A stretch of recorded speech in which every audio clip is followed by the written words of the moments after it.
성일 이렇게 성전에 나와서 함께 예배할 수 있음이 큰 기쁨입니다. 여러분, 오늘도 이 예배를 통해서, 말씀을 통해서, 기도를 통하여 우리가 하나님을 뵙게 되는 역사가 있기를 소망합니다. 하나님이 이곳에 성령으로 임재하셔서 우리의 예배를 받으시고 우리의 예배에 또 드리는 이 순간순간을 통하여 우리의 영을 새롭게 하시는 역사가 있게 되기를 간절히 소망합니다. 오늘은요, 세 가지 이유라는 말씀 제목을 가지고 우리 함께 좀 은혜를 나누려고 합니다. 여러분, 요즘 교회에 퍼져 있는 한 가지 유행이라고 하면 안 되고 좀 대세의 분위기가 있습니다. 그게 뭐냐 하면요, 요즘 그리스도인들이 기도를 별로 하지 않는다라는 거예요. 그거는요, 큰 교회, 작은 교회, 대형 교회, 중형 교회, 시골 교회, 도시 교회 할 것 없이 우리 안에 기도가 많이 무너져 있다라는 겁니다. 여러분, 사실 이번 일주일을 지내면서 제가 그 주일날 끝나고 올라가면 이제 설교 준비를 시작합니다. 설교 준비를 시작하는데요, 일주일 내내 이제 계속해서 묵상을 하는 거예요. 어떤 말씀을 나눌까, 어떤 이야기들을 여러분과 함께 성경 말씀을 나눌까 이렇게 고민하는데, 사실 원래 이번 주일이 웨슬리 회심 주일입니다. 그래서 제가 거듭남에 대해서 조금 말씀을 드리려고 했어요. 성령으로 인해서 우리는 거듭나야 합니다. 회복해야 합니다. 이 말씀을 드리려고 하는데, 제가 주 중간에 기도를 하는데 하나님께서 제 마음에 그런 생각을 주시는 거예요. 기도에 관한 말씀을 조금 나눴으면 좋겠다라는 마음을 주셔서요. 여러분, 근데 목사가 설교를 준비하다가 중간에 설교를 놓고 다른 설교를 시작하는 게 보통 쉬운 일이 아닙니다. 왜냐하면 여태까지 해왔던 그 준비가 있고 해왔던 흐름이 있기 때문에 그걸 가지고 이제 설교해야지 이렇게 품고 있는데, 그런 마음을 부어주실 때 때로는 가끔은 곤란하기도 합니다. 하나님, 아니 이거 다 준비 다 해놨는데 또 바꾸라고 하시면 어떡합니까? 이런 마음이 드는데, 그래도 순종하는 마음으로 제가 오늘 이 말씀을 이 웨슬리 회심주일에 함께 나누려고 합니다. 여러분, 우리는요, 살다 보면 기도할 일이 많은데도 불구하고 기도를 별로 하지 않는다는 거예요. 여러분, 참 신기한 것은요, 여러분 삶 가운데에 우리의 손으로 해결할 수 없는 문제들이 너무나 많습니다. 우리의 돈으로 해결할 수 없는 문제들이 너무나 많이 있음에도 불구하고 믿음의 사람들조차 기도가 무너져 버린 시대가 바로 이 시대라는 겁니다. 여러분, 사도 바울은 우리에게 이렇게 말하고 있어요. 뭐라고 말하냐면요, 이렇게 말해요. 아무것도 염려하지 말고 다만 모든 일에 기도와 간구로 너희의 구할 것을 감사함으로 하나님 앞에 아뢰라 라고 사도 바울이 믿는 자에게 권면한다는 겁니다. 여러분, 사도 바울의 이 이야기를 잘 보시면요, 기도의 제목이 따로 있다라고 말하지 않습니다. 사도 바울이 말하는 기도의 제목은 무엇입니까? 우리 삶에 일어나는 모든 일들을 다 기도로 바꾸라는 거예요. 여러분, 어떤 사람은요, 꼭 어려움이 터져야만 기도하는 사람이 있어요. 죄송합니다, 이런 표현을 써서 하나님한테 혼이 나야지만 기도하는 사람들이 있습니다. 근데 여러분, 제가 지난주에 무슨 이야기 드렸어요? 기도는 언제 하는 거라고요? 멀쩡할 때 하는 거예요. 괜찮을 때 기도하는 겁니다. 근데 여러분, 사도 바울도 그와 똑같은 맥락으로 이야기해요. 기도 언제 하라고요? 모든 일에 기도하라는 거예요. 모든 순간마다 하나님께 여쭈라는 겁니다. 그런데 조건이 하나 있습니다. 기도하고 나서 뭐 하라는 거예요? 반드시 감사하라는 거예요. 여러분, 이 감사는요, 내 뜻대로 이루어져서 감사가 아니에요. 여러분, 다니엘이 사자굴에 갇혀서 뭐라고 고백합니까? 하나님, 나를 살려주시면 감사하겠지만 그리하지 아니하실지라도 나는 하나님을 예배하는 일을 멈추지 않겠습니다 라고 말하는 거예요. 여러분, 바울은 바로 이런 심정으로 우리에게 고백하는 겁니다. 우리가 어떠한 일에 기도의 제목을 가지고 기도하더라도 그 일이 이루어지지 않더라도 우리는 제일 처음으로 하나님께 보여드려야 하는 모습이 뭐냐면 감사라는 겁니다. 사랑하는 성도 여러분, 기도했다면 감사하시기를 축복합니다. 여러분, 그 감사가 내 뜻대로 이루어져서 감사가 아니라 주님 뜻대로 이루어지기 때문에 감사하는 거예요. 여러분, 어떤 사람이 암이 걸렸어요. 여러분, 우리는 암 걸리면 뭐라고 하죠? 재수가 없다, 망했다, 죽었다, 이런 이야기들을 쏟아놓습니다. 근데 한 분이 암에 걸렸는데 그분이 그 글을 쓴 걸 제가 본 적이 있어요. 근데 그분이 이렇게 썼더라고요. 하나님, 귀하고 복된 시간 주셔서 감사합니다. 저는 이해가 안 돼요. 암이 걸려서 지금 죽게 생겼는데 귀하고 복된 시간이래요. 그래서 계속해서 읽어봤어요. 왜 귀한 시간인지. 그 뒤에 계속해서 이렇게 쓰더라고요. 남들은 언제 죽을지 몰라서 내 인생의 끝 말미를 준비하지 못하지만 하나님 저에게 암이라는 질병을 주셨기에 저에게 6개월이 남았다라는 사실을 깨닫게 해주셔서 감사합니다. 이제 이 6개월 동안에 남들이 하지 못한 일들 사랑하며 나누며 예수 전하며 행복하게 지내다 주님 만나러 갈 수 있도록 도와주시옵소서. 이렇게 기도를 저는 거예요. 그분의 시선은 어디에 있냐 하면 하나님 나에게 암을 주셨는데 그 암이 오히려 내가 하나님 만나는 그 순간을 준비할 수 있는 기간이 되어져서 감사하다라는 거죠. 사랑하는 성도 여러분, 사람이 언제 기도하죠? 문제가 터져야 기도합니다. 어디를 한 군데 꼭 다쳐야 기도하고요. 뭔가 망해야 기도가 나오기 시작해요. 여러분 제가 우스갯소리 하나 해드릴게요. 어떤 스님이 이렇게 길을 가다가 강을 만났답니다. 그럼 강을 만났는데 이제 다리를 걷고 이제 건너려고 보찜을 다 가지고 다리를 그 강을 건너기 시작합니다. 처음에는 건널만 해서 건너가기 시작했는데 이게 웬일인걸요? 중간에 가다 보니까 그 물살이 너무 급하고 세서 갑자기 물에 훅 하고 빠진 겁니다. 여러분 그러면 스님은 뭐라고 외쳐야 될까요? 뭐 엄마야 뭐 아니면 부처님 이렇게 외쳐야 되죠. 근데 그 스님이 이렇게 외쳤답니다. 아이고 하나님 살려주십시오 라고 외쳤대요. 여러분 우리 인간 안에는요 그런 모습이 담겨져 있어요. 어려움이 오면 급한 일이 오면 하늘에 있는 누군가 존재를 찾게 되어진다는 거죠. 그런데 사랑하는 여러분 이런 일이 없을 때부터 기도하는 게 복이에요. 여러분 제가 알고 있는 어떤 미국의 유명한 목사님은요 자기에게 상담해 오는 사람들이 너무나 많아서 자기 사역을 못할 정도로 바쁘신 분이 있었습니다. 지금은 소천하셨어요. 근데 이분이 자기에게 오는 편지나 상담이나 메일이나 이런 전화를 다 받아보고 하나같이 똑같은 공통점을 찾아냈대요. 그게 뭐냐면 목사님 제가 지금 이런 어려움에 빠져 있습니다. 가정이 파괴됐고요. 이혼했고요. 제가 건강을 잃었어요. 그래서 패배감에 사로잡히고요. 지금 우울증에 빠져 있습니다. 이렇게 다들 한결같이 이야기한대요. 그래서 목사님이 물었답니다. 그래서 지금은 무엇하고 계십니까? 이렇게 물었더니만 그분들이 다 똑같이 이렇게 얘기한대요. 지금은 누구를 찾아가서 치료받고 있고요. 지금은 누구 무슨 책을 읽고 있고요. 지금은 무슨 약을 먹고 있어요. 그때 목사님이 딱 한마디를 하셨습니다. 뭐라고 하셨냐면 그러면 기도는 언제 했지요? 라고 묻는 거예요. 그러니까 그 전화, 그 메일, 그 문자를 보냈던 모든 사람들이 한결같이 아무 말도 하지 못한다는 거예요. 여러분 여기서 말하는 핵심은 뭐냐면 사람들은 자기 방법으로 문제를 해결하려고 한다는 거예요. 자기 방법으로 그 일을 좀 어떻게 해보려고 한다는 거예요. 여러분 예를 들어서 우리가 요즘은 청년들이 많이 실직한다고 하고 어렵다고 합니다. 여러분 청년들이 어려움을 당했을 때 가장 먼저 하는 일이 뭔지 아세요? 구인 광고를 찾는 겁니다. 핸드폰으로. 근데 주님은 뭐라고 말씀하시냐면 너희는 먼저 기도해라 라고 말씀하신다는 거예요.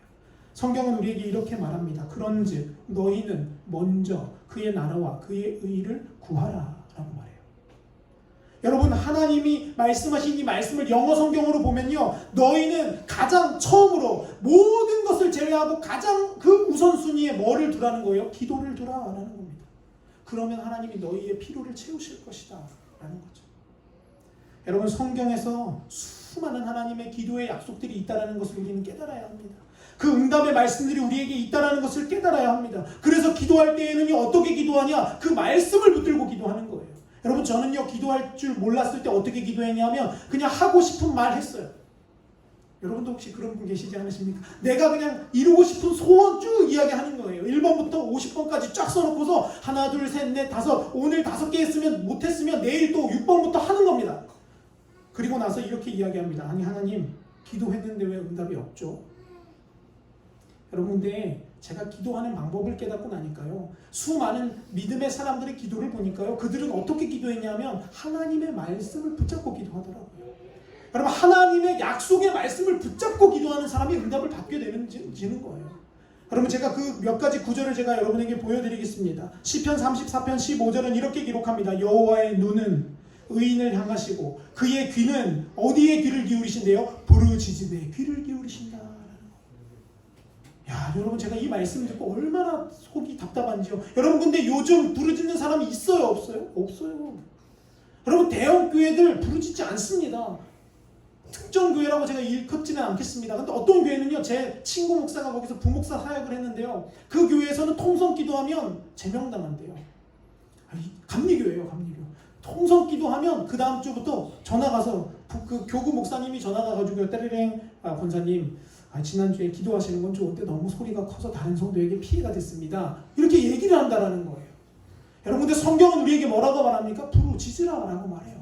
너희의 목소리를 내서 하나님 앞에 외치라라고 말한다라는 거죠. 그러면 주님이 그 부르짖음을 들으신다라는 거예요. 다음 구절입니다. 34장 17절도 똑같이 말해요. 의인이 부르짖음에 어떻게 한다고요? 하나님이 들으신대요. 여러분, 기도의 말씀을 붙잡고 기도할 때의 능력이 우리에게 임하는 줄 믿습니다. 그 기도의 말씀을 우리가 묵상하며 기도할 때에 그 기도가 우리에게 이루어진다는 거예요. 여러분, 잠언도 우리에게 이렇게 말하고 있죠. 잠언의 말씀을 제가 한 구절 보여드리겠습니다. 잠언 15장 8절입니다. 악인의 제사는 여호와께서 미워하셔도 정직한 자의 뭐를요? 기도를 하나님이 기뻐하신대요. 여러분, 하나님 기쁘게 하려고 봉사하는 것 중요하죠. 하나님 기쁘게 하려고 헌금도 많이 하고 많이 하는 거 좋습니다. 그런데 성경에는요, 하나님이 뭐 기뻐하신다고 말하시냐면 우리들의 기도를 기뻐하신다고 말합니다. 여러분, 제가 이 말씀을 읽고 참 충격을 받았어요. 그러면 우리는 하나님이 기쁜 일을 얼마나 하고 살아갈까요? 저는 목사지만요, 제가 하는 일 막 하다 보면요, 기도할 수 있는 시간이 사실은 새벽이랑 저녁 시간밖에 없더라고요. 낮에는 기도할 시간이 따로 별로 없어요. 왜냐면 움직여야 되고요. 내가 할 일들을 수행해야 되기 때문에. 그래서 여러분, 우리 오늘 존 웨슬리 회심주일인데 우리가 알고 있는 존 웨슬리 그리고 칼빈, 루터 이런 사람들은요, 하나같이 기도의 사람이었다라는 겁니다. 여러분, 루터는요, 하루에 3시간을 기도했답니다. 하루에 3시간을. 그래서 사람들이 물었대요. 아니, 루터 목사님이 아니고 그때는 신부였겠죠. 아니, 어떻게 3시간씩 기도합니까? 아니, 할 일이 그렇게 많은데, 처리할 서류들이 그렇게 많은데 어떻게 3시간씩 기도합니까? 그랬더니만 루터가 이렇게 이야기했답니다. 나는 그 일을 처리하기 위해서 기도합니다. 그 일을 처리하려면 나에게는 반드시 기도의 힘이 필요하기 때문입니다. 라고 얘기합니다.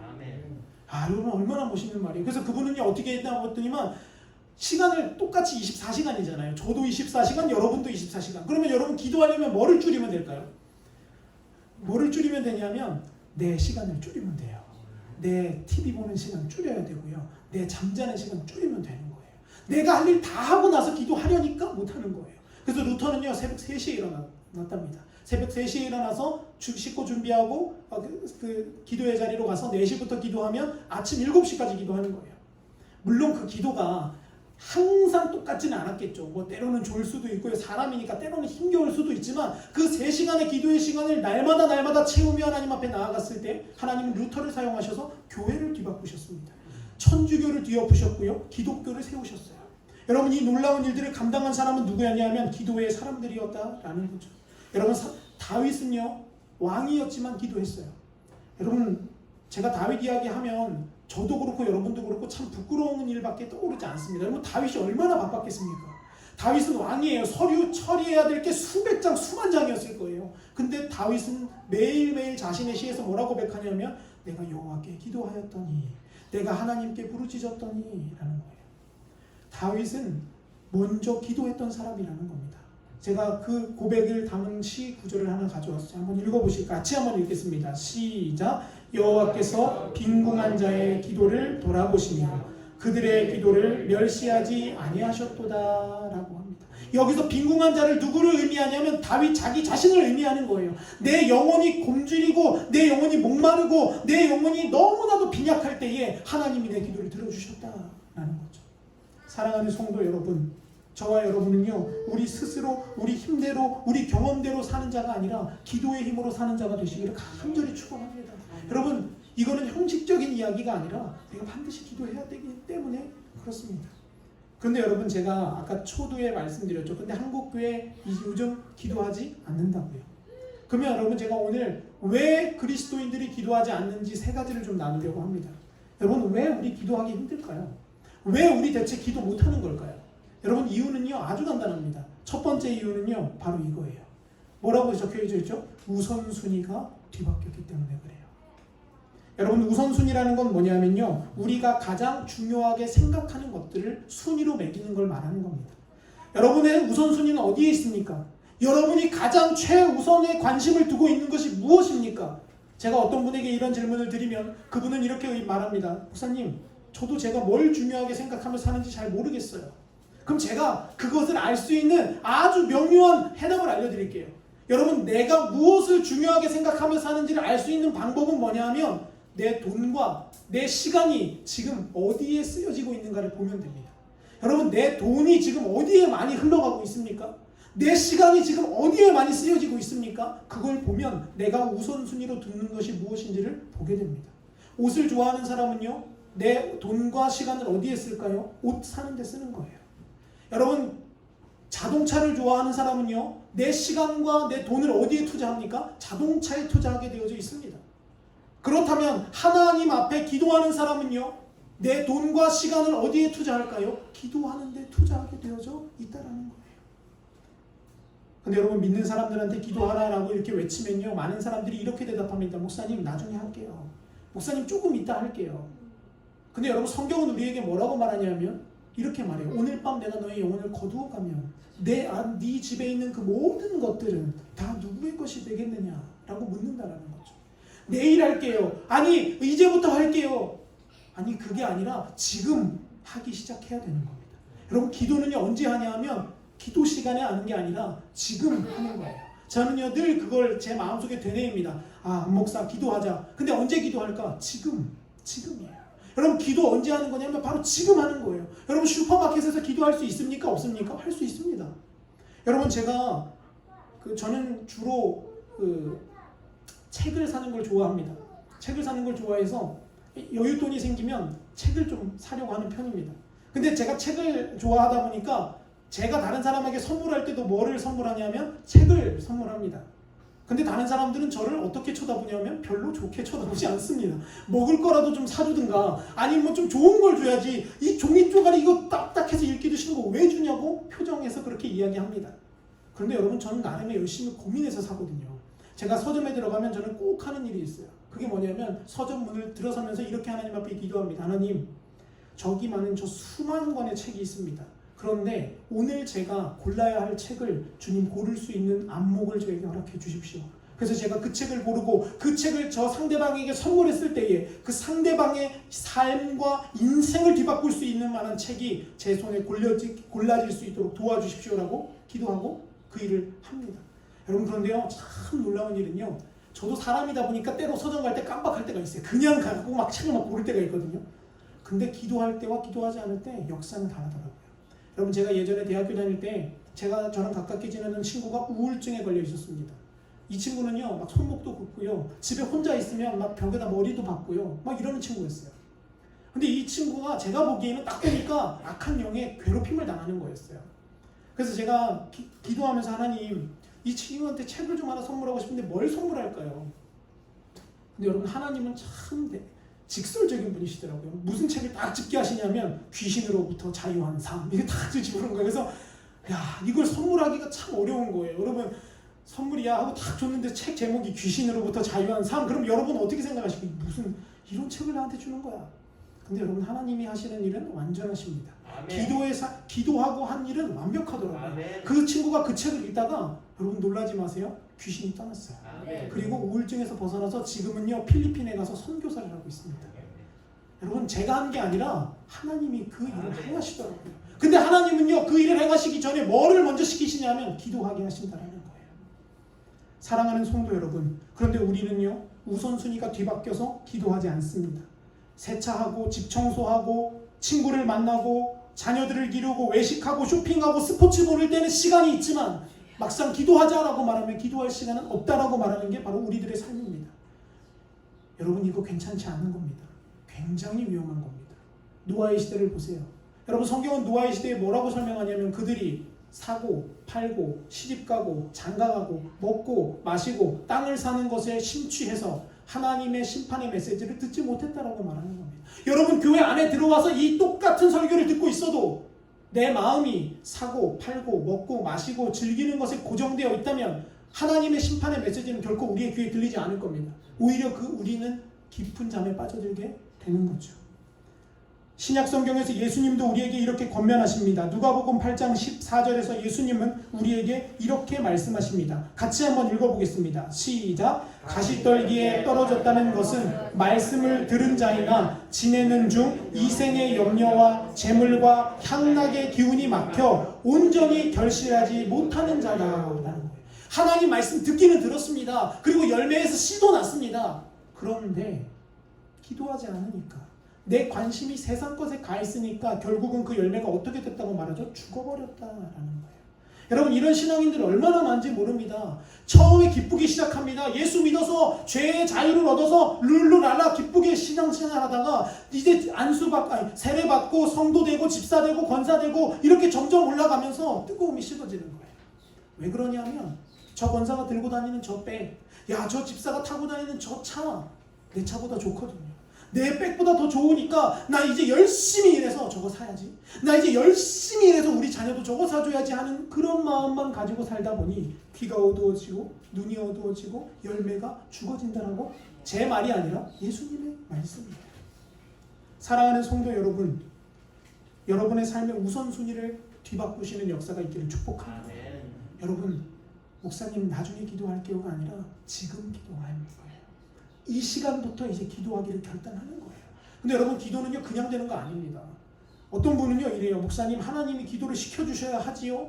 여러분, 기도를 왜 하나님이 시키세요? 기도는 내가 하는 거예요. 기도는 내가 내 노력과 내 힘을 다해서 하나님을 바라보는 겁니다. 물론 때로 어떤 경우는 하나님이 강권적인 은혜를 부으셔서 기도할 수밖에 없게끔 만드는 경우도 있습니다. 그런데 그런 경우가 아니고서는 내가 기도의 자리로 나와야 하고요, 내가 기도 가운데 들어가야 우리가 그 하나님의 은혜를 맛볼 수 있다는 거죠. 여러분, 삶의 가장 좋은 시간을 주님께 드리시기를 축원합니다. 가장 아까운 시간, 내가 쓰기에도 아까운 그때를 주님께 드리시기를 축원합니다. 왜 그런가 하면요, 그게 하나님을 사랑한다는 증거이기 때문입니다. 여러분, 제가 제일 싫어하는 사람들이 어떤 사람이냐면, 죄송합니다, 그냥 그 표현을 그렇게 하는 겁니다. 이런 말을 하는 사람들이에요. 목사님, 기도합시다 이렇게 얘기하면, 목사님, 제가 이런 일도 있고 이런 일도 있고 이런 일도 이거 다 하고 나서 기도할게요. 여러분, 저는 그 얘기를 들으면 왜 화가 나냐면요, 하나님이 우리의 삶에 가장 뒤에 있다는 거예요. 하나님은 내가 시간 남으면 기도하고 안 남으면 안 하는 그런 존재로 우리가 하나님을 믿고 있다는 거죠. 그래서 여러분, 저는 늘 노력하는데요, 여러분, 제가 운전하는 시간이 꽤 많을 때가 있습니다. 그럼 저는 언제 기도하냐면 그 운전대에서 기도해요. 뭐 소리 낼 수는 없지만, 소리 지를 수는 없지만 마음으로 기도하는 거예요. 하나님, 오늘 이런 일들이 제 앞에 있습니다. 이거 어떻게 처리할까요? 물론 때로는 하나님이 100% 급작스럽게 응답하시지 않을 때도 있습니다. 그러나 제가 그 기도의 시간을 쌓고 하나님 앞에 그 기도의 향기가 올라가면 갈수록 하나님이 제 기도에 응답하시는 역사를 보게 되는 것을 제가 느낍니다. 사랑하는 성도 여러분, 가장 좋은 시간을 주님께 드리시기를 바랍니다. 가장 깔끔한 시간을 주님께 드리셔야 돼요. 그래서 어떤 목사님은요, 주일날 저녁에는, 토요일날 저녁에는 아예 일찌감치 잠에 드신대요. 그 이유가 뭐냐 하니까, 나도 사람이다 보니까 새벽에서부터 일어나서 설교하고 주일날 설교하고 이렇게 설교를 막 3-4번씩 하면 육신이 지친다는 거예요. 그러니까 기도하려고 앉으면 그때부터 저기 꿈나라로 간다는 거예요. 그러니까 아예 어떻게 하냐, 그 전날에는 무조건 일찍 자는 거예요. 왜? 하나님 앞에 가장 좋은 시간을 드리기 위해서. 여러분, 성도라면, 저도 마찬가지에 해당입니다. 목사라면 적어도 이 정도의 노력은 해야 되지 않겠습니까? 그래서 여러분, 저는 청년들, 청소년들에게 이렇게 도전합니다. 얘들아, 너희들이 할 수 있으면 해도 되지만 거의 대체적으로 사람이 못합니다. 그게 뭐냐면, 제발 밤 늦게까지 게임하지 말고 TV 보지 마라. 아니, 그게 잘못돼서가 아니라 그렇게 하고 나면 그 다음날 예배는 100% 실패합니다. 사랑하는 성도 여러분, 여러분에게도 이런 결단이 있기를 축원합니다. 여러분, 우리가 슈퍼맨이 아니기 때문에 우리 육신은 피곤할 수밖에 없어요. 그러니까 우리가 그 육신을 준비시키는 거죠.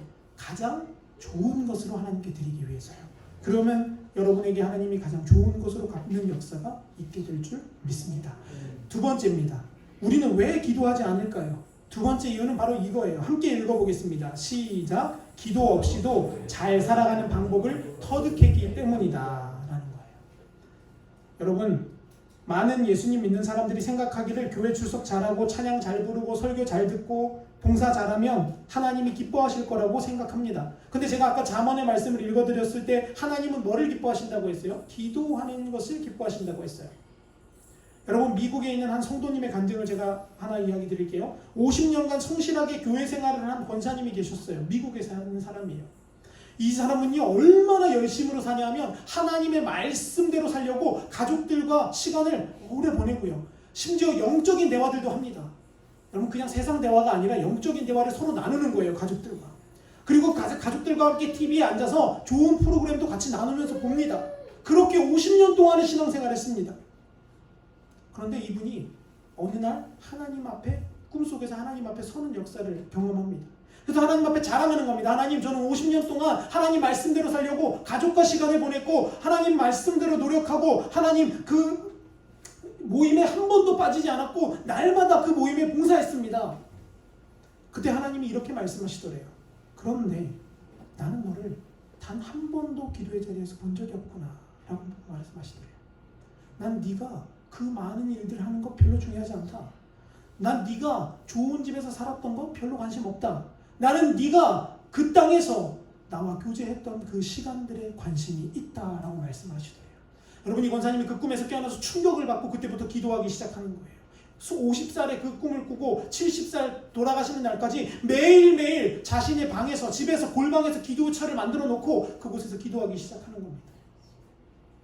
여러분, 기도하지 않고도 성공할 수 있습니다. 기도하지 않고도 교회는 부흥되기도 합니다. 여러분, 근데 그거는 위험한 일이에요. 굉장히 잘못된 일입니다. 기도하지 않는데도 내 인생이 잘 나간다. 여러분, 저는 결코 거기에 동의하거나 거기에 축복이라고 말하고 싶지 않습니다. 기도 없이 가는 인생은 반드시 무너집니다. 기도 없이, 하나님 없이 가는 인생은 반드시 쓰러지게 되어져 있다라는 거예요. 여러분, 어떤 교회는요, 기도 없이도 프로그램으로도 부흥하고 발전하고 사람이 늘고 변화되기 시작합니다. 그런데 여러분, 그 교회에 한 번의 풍랑이 들이닥치면 그 교회는 산산조각 나버립니다. 근데 여러분, 기도했던 교회는 달라요. 여러분, 기도하는 교회는요, 어려움이 오면 올수록 더 단단해집니다. 기도하는 교회는요, 어려움이 오면 올수록 하나가 되기 시작합니다. 왜냐하면 기도의 내공이 그들 안에 쌓여있기 때문에 그래요. 하나님과의 관계가 깊어졌기 때문에 그런 거예요. 많은 교회들은요, 프로그램 무너지면 교인이 반동강 난다고 말합니다. 근데 여러분, 기도하는 교회는요, 절대로 그렇게 되지 않는다는 거예요. 여러분, 저는요, 교인의 명수가 중요하다고 보는 사람은 아닙니다. 왜냐하면 저기 그러면 낙도에서 평생토록 목회했는데 성도 7명 데리고 목회하다가 돌아가신 목사님은 그런 목회에 실패한 건가요? 많은 사람들이 그렇게 생각합니다. 아니요. 그 목사님이 진짜 성공자라고 저는 봅니다. 여러분, 그게 얼마나 어려운지 아세요? 성도가 늘지 않는, 성도가 변화되지 않는 그곳에서 수십 년간 똑같이 그곳에서 설교하고 말씀 전하고 기도하는 게 결코 쉽지 않습니다. 훌쩍 떠나고 싶으셨을 거예요. 그런데 그 자리를 지킬 수 있었던 것, 하나님이 그 힘으로 감당하게 하셨기 때문이라는 거죠. 사랑하는 성도 여러분, 저와 여러분이 기도 없이도 잘 사는 방법, 그거 좋은 거 아닌 것을 깨닫게 되기를 소망합니다. 기도 없이 내가 잘 나가고 있다면 여러분, 오늘 브레이크를 거십시오. 여러분의 인생을 멈추어 보십시오. 그리고 되돌아보세요. 내가 기도 없이도 너무 잘 나가는 것 아닌가? 내가 기도 없이도 너무 건강한 것 아닌가? 여러분, 제가 작년 6월 8일에 이제 얼마 안 남았네요. 1년이 돌아오는 게. 제가 작년 6월 8일에 다리 수술을 했습니다. 제가 작년 5월 25일 날 다리를 다쳤어요. 그게 언제냐면 내일이에요. 제가 5월 25일 날 운동을 하다가 십자인대가 완전히 끊어졌습니다. 목사님들끼리 하는데 그랬어요. 목사님들끼리 축구하는데 십자인대가 완전히 끊어졌는데, 여러분, 사람은 대단해요. 하나님의 능력이 우리에게 부어지면 대단한 게, 제가 근데 그 십자인대가 완전히 끊어진 상태에서도 차를 몰고 집으로 갔어요. 저희 집까지 가려면 40분을 가야 되거든요. 차를 몰고 그 발로 운전을 하고 집에 도착해서 그날 때마침 아이들 초청잔치를 해놔가지고 그 다리를 가지고 제가 아이들 요리 다 해먹이고 사역을 다 끝냈습니다. 그리고 응급실에 갔어요. 저희 아내와 함께. 뭐 촬영을 하고 딱 이렇게 보더니만 의사가 하는 말이, 인대가 하나도 남김없이 똑 하고 끊어졌다는 거예요. 이거 붙일 수도 없고 수술해야 된다는 겁니다. 여러분, 제 마음이 참 어렵더라고요. 이거 어떻게 해야 되지? 그때 당시에 저희 아내가 이제 8개월 차에 막 들어가는 배 만삭이에요. 야, 이건 참 곤란하더라고요. 목사가 그것도 뭐 선교하다 그런 것도 아니고 운동하다가 다리가 댕강했으니까. 근데 또 사모는 만삭이에요. 여러분 제가 티는 안 냈지만 제 머릿속이 복잡해지더라고요. 근데 제가 병원에 누워서 하나님 앞에 그렇게 기도했어요. 혼자 있을 때 하나님 멈추라고 하시는 줄 믿습니다. 하나님 잠시 이곳에서 멈춰서 기도하라고 하시는 거라 믿습니다. 하나님 제가 이곳에서 기도하는 자 되기를 소망합니다 하고서 제가 기도하기 시작했어요. 근데 여러분 처음에는 머리가 복잡하고 혼란스럽고 막 곤란하고 병원비는 어떡하지 막 이런 고민들이 막 찾아오기 시작하는 거예요. 여러분 기도하니까요 악한 사단 마귀는 더 열심히 제 마음속에 싱숭생숭한 마음들을 막 넣는 거예요. 야, 네 안에 만삭인데 너 지금 목사인데 지금 여기서 뭐 하는 거냐? 성도들이 보기에 네가 은혜가 되겠냐? 막 이런 마음부터 시작해서요 별의별 마음들이 막 제 마음을 공격하는 거예요. 그때 제가 하나님 앞에 이렇게 다짐했습니다. 하나님, 제 다리 수술하고 나서 그 불편함이 제 마음과 제 영에 흔적이 되게 하옵소서. 이게 무슨 말이냐면요, 제가 여전히 여러분 다리가 불편하거든요. 가끔씩 운동을 심하게 하거나 아니면 완전히 무릎을 굽히고 앉으면 제가 여전히 다리가 불편해요. 근데 제가 그때마다 기억하는 건 뭐냐면 하나님 그때를 기억합니다. 기도하라 하신 때 하나님 이 흔적 여전히 남아있어서 내가 이것 볼 때마다 기도하게 하셔서 감사합니다. 제가 이렇게 늘 고백하며 살아갑니다. 여러분 저는요 이 다리 평생 낫지 않고 불편해도 괜찮아요. 별로 그거 중요한 건 아니에요. 그것보다 더 중요한 건 뭐냐 하면 내가 하나님 없이도 살아가는 게 별 불편함이 없어지는 게 저는 더 무섭습니다. 제가 기도하지 않고도 멀쩡히 살아갈 수 있다는 걸 내 스스로 터득하는 게 저는 더 싫어요. 사랑하는 성도 여러분, 여러분도 돌이키시기를 축원합니다. 기도 없이 살 수 없다라는 인생이 될 때에 하나님이 우리 편이 되시는 거예요. 그러면 여러분 고난당하는 것은요 유익입니다. 고난은 우리에게 축복입니다. 에이 목사님이 안 당해봐서 그래요? 아니요. 저도 고난당하면 그렇게 기도하거든요. 하나님 이 고난이 저에게 축복으로 바뀔 수 있게 도와주십시오. 여기서 말하는 축복은 돈이 아닙니다. 성공이 아닙니다. 우리의 영적인 민감함입니다. 우리가 깨어나는 겁니다. 우리가 하나님의 백성으로 세워지는 것을 축복이라고 말한다는 거예요. 그러므로 여러분 기도 없이 살 수 없음을 깨닫게 되는 역사가 있기를 축원합니다. 마지막 세 번째입니다. 여러분 우리는 왜 기도하지 않냐? 바로 이거예요. 이게 가장 큰 문제입니다. 같이 한번 읽어보겠습니다. 시작. 하나님께서 기도를 들으신다는 사실을 믿지 않기 때문이에요. 이게 쉬운 말로 말하면 무슨 말이냐면 안 믿어지는 거예요. 기도해도 안 된다라고 자꾸 생각이 드는 겁니다. 여러분 이것 때문에 기도하지 않습니다. 여러분 그런데요 이사야서 58장 2절과 3절에 보면요 이스라엘 백성들이 하나님 앞에 이렇게 말해요. 하나님, 나는 하나님을 위해서 기도도 했고요, 하나님 위해서 봉사도 했고요, 하나님 위해서 직분도 감당했고요, 하나님을 위해서 좋은 재물도 드렸습니다. 그런데 왜 하나님 응답이 없습니까? 라고 하나님께 따지는 부분이 이사야서 58장 2절에서 3절입니다. 여러분 이 구절을 읽어보면요 이 사람들이 그리고 나서 뭐라고 하냐면 나 이제 기도하지 않을 겁니다 라는 믿음의 선언을 해버리는 거예요. 여러분 왜 그런지 아세요? 기도가 응답이 안 된다라고 믿기 때문에 그래요. 내가 여태까지 이렇게 열심히 했는데 내 인생에 기도 응답이 단 한 번도 없었다라고 내가 그렇게 믿기 때문에 우리는 기도하지 않습니다. 여러분 제 어떤 한 자매가 이제 나이가 많은 40 가까운 나이의 자매가 결혼을 못했어요. 그래서 이 자매의 기도의 제목은 뭐냐면요 하나님 뭘 것 같아요? 배우자를 주십시오. 배우자를 주십시오. 근데 여러분 꼭 배우자 기도할 때 사람들이 갖는 게 뭐냐면 너무 안타까워요. 자기는 기도 안 하는데 자기는 그렇게 거룩하게 안 사는데 꼭 기도할 때 뭐라고 기도하냐면 하나님 기도 잘하고요, 새벽 기도도 하고요, 말씀 잘 지키고요, 이런 남편 이런 부인 좀 주십시오라고 그래요. 여러분 그런 분이 저에게 찾아오면 저는 이렇게 얘기합니다. 뭐라고 얘기할 것 같아요? 일단 너나 잘하세요.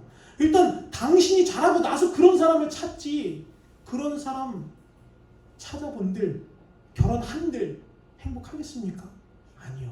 여러분 아무튼 그런 자매가 살고 있었어요. 근데 그 자매의 기도 제목은요 날마다 그 기도에 하나님 제발 좀 멋있고 키도 크고 돈도 많은데 신앙도 좋고 새벽 기도하고 술도 안 먹는 담배도 안 피는 남자 좀 주십시오. 맨날 기도하는 거예요. 그럼 하나님 그 기도 들어주셨을까요? 안 들어주셨을까요? 안 들어주시죠. 그럼 안 들어주시죠. 그런 사람은 이미 누가 다 가져갔어요? 이미 그런 여자들이 다 채갔어요. 그렇게 기도하고 돈 많고 예쁘고 그런 사람들이 다 데리고 갔어요. 그런데 그 기도를 수십 년, 그 몇 년 동안 하다가 어느 날은 이렇게 선포합니다. 하나님, 이제 하나님 응답이 없으시니까 저는 제 마음대로 하겠습니다. 라고 하고 믿지 않는 사람을 손보고 결혼했습니다. 어떻게 됐습니까? 그 결혼하고 아이를 한 명 낳고 1년 6개월 만에 이혼했어요.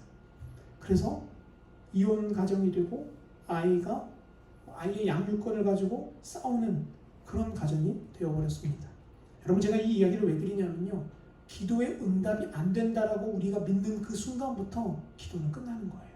여러분, 주님은 뭐라고 말씀하시냐면 구하라, 찾으라, 두드리라, 언제까지? 열릴 때까지, 주실 때까지라는 거죠.